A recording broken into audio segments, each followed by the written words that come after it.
प्रदेश का साहब होश में आओ। अमित ठाकुर एसएफआई हिमाचल प्रदेश राज्य सचिव। और आज विश्वविद्यालय के अंदर एसएफआई का ही जो प्रदर्शन कर रही है उसकी वजह हिमाचल प्रदेश का तमाम छात्र समुदाय और प्रदेश भर के अंदर तमाम लोग जानते हैं। इस विश्वविद्यालय के अंदर पिछले 20 तारीख को एक जो हिंसा हुई थी, उस हिंसा को किस तरीके से सुनियोजित रूप से उसको एक राजनीतिक रूप दिया गया, क्योंकि विश्वविद्यालय के अंदर उससे पहले एसएफआई एक आंदोलन कर रही है। जो आप जानते हैं, राष्ट्रीय शिक्षा नीति हिमाचल प्रदेश के अंदर जब कांग्रेस की सरकार के द्वारा लागू की गई और उसके बाद यहाँ पर जो फर्जी भर्तियां विश्वविद्यालय के अंदर हुई थी, उन भर्तियों को लेकर लगातार हम मांग कर रहे थे कि सरकार बदलने पर हम मुख्यमंत्री साहब, शिक्षा मंत्री सभी से मिले कि उन भर्तियों की जांच की जानी चाहिए। आरटीआई के माध्यम से हमारे पास सारी इन्फॉर्मेशन थी कि उसके अंदर लगभग 80% जो भर्तियां हैं वो गैरकानूनी रूप से हुई है, जिसमें फर्जी दस्तावेज जो है शामिल किए गए हैं, तो उसकी एक जाँच होनी चाहिए। लेकिन सरकार पूरा 1 साल बीत जाने के बाद भी उसको लेकर ना तो जाँच करने को तैयार है, ना ही राष्ट्रीय शिक्षा नीति को लेकर वो जो है उसको वापस लेने की जो बात राष्ट्रीय स्तर पर कांग्रेस कर रही है। आपने देखा होगा राष्ट्रीय स्तर पर अलग अलग राज्यों के अंदर भी और दिल्ली के अंदर भी कांग्रेस जो है राष्ट्रीय शिक्षा नीति का विरोध कर रही है, लेकिन हिमाचल प्रदेश के अंदर यही कांग्रेस उस राष्ट्रीय शिक्षा नीति को लागू कर रही है। इसके अलावा छात्र संघ चुनाव का मुद्दा था, लेकिन पिछले जो 20 तारीख को यहाँ पर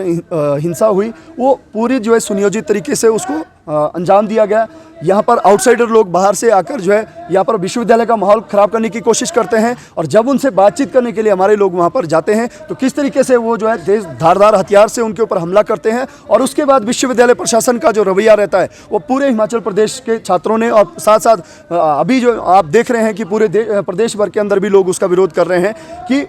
आप जो है विश्वविद्यालय के अंदर जब एक्सपेल्शन करते हैं, या पहले तो यूनिवर्सिटी के ऑर्डिनेंस के अंदर कहीं ये नहीं लिखा है कि आप जो है इस तरीके की छोटी मोटी हिंसाओं को लेकर या इस तरीके की अगर कोई इंसिडेंट विश्वविद्यालय के अंदर होता है तो अथॉरिटी के पास एक्सपेल करने का अधिकार नहीं है या बैन करने का अधिकार नहीं है। बैन नहीं कर सकते आप स्टूडेंट को, लेकिन उसके बावजूद 12 लोगों को विश्वविद्यालय के अंदर जो है बैन किया गया, एक्सपेल किया गया, बिना उनको उनके बात सुनने का, उनको अपनी बात रखने का या उनको पक्ष रखने का अधिकार तक नहीं दिया गया। शो कॉज नोटिस जो एक होता है कि पहले एडमिनिस्ट्रेशन को या डिसिप्लिन कमेटी जो बनाई गई थी उसको जो शो कॉज नोटिस देना चाहिए था, उसने शो कॉज नोटिस उसके अंदर नहीं दिया। उसके बावजूद फिर जब हम अथॉरिटी से, उसके अंदर जो डिसिप्लिन कमेटी के चेयरमैन है, डीएस साहब है, या फिर और अलग अलग अधिकारी, चीफ वार्डन है या हमारे प्रो वीसी साहब है, उन सभी अधिकारियों से हम इसके बाद मिले, लेकिन वो अभी भी अपनी इस गलती को मानने को तैयार नहीं है कि हमने जो है शो कॉज नोटिस नहीं दिया। सिर्फ एक वन साइडेड वीडियो जो है उन्होंने उसके अंदर उसको पेश करके और उस वीडियो को आधार बनाकर जो है इन लोगों के ऊपर, इन 12 लोगों के ऊपर जो है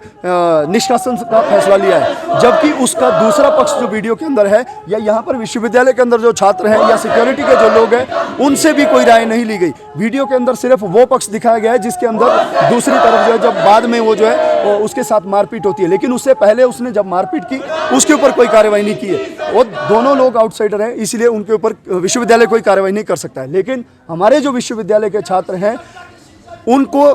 पहली बात कि उनको उनकी पक्ष रखने का अधिकार दिया जाना चाहिए था। दूसरी बात कि वो जो विश्वविद्यालय के अंदर इस तरीके से बाहर से लोग आ रहे हैं, गाड़ी के अंदर हथियार लेकर विश्वविद्यालय के अंदर आ रहे हैं, उनकी गाड़ी से वो हथियार बरामद भी हुए, लेकिन उसके बावजूद भी प्रशासन कोई कार्रवाई, पुलिस प्रशासन कोई कार्रवाई नहीं कर पाया है। और अभी तक पुलिस के अंदर भी मुकदमा सिर्फ हमारे लोगों के ऊपर, जो एसएफआई के विश्वविद्यालय के हमारे छात्र हैं उनके ऊपर ही बना है, दूसरे पक्ष के ऊपर कोई मुकदमा दर्ज नहीं हुआ है। तो एसएफआई ये मांग कर रही है इस प्रदर्शन के माध्यम से भी कि ये जो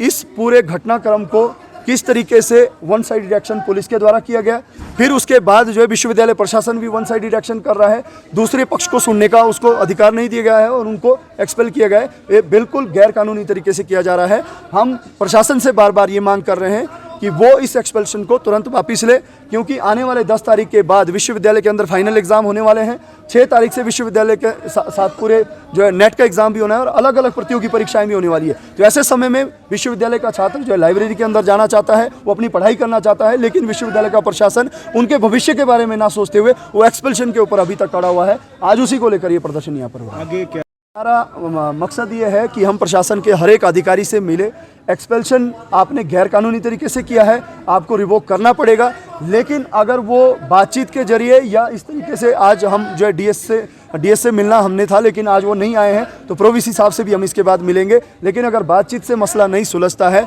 तो हमें इसके बाद प्रदर्शन को थोड़ा और उग्र रूप में ले जाना पड़ेगा, चाहे हमें इसको शहर की तरफ ले जाना पड़ेगा या फिर इनके रेजिडेंस पे भी, क्योंकि अगर ये विश्वविद्यालय के अंदर नहीं आएंगे तो इनके रेजिडेंस के ऊपर भी जाकर जो है हमें आंदोलन करना पड़ेगा।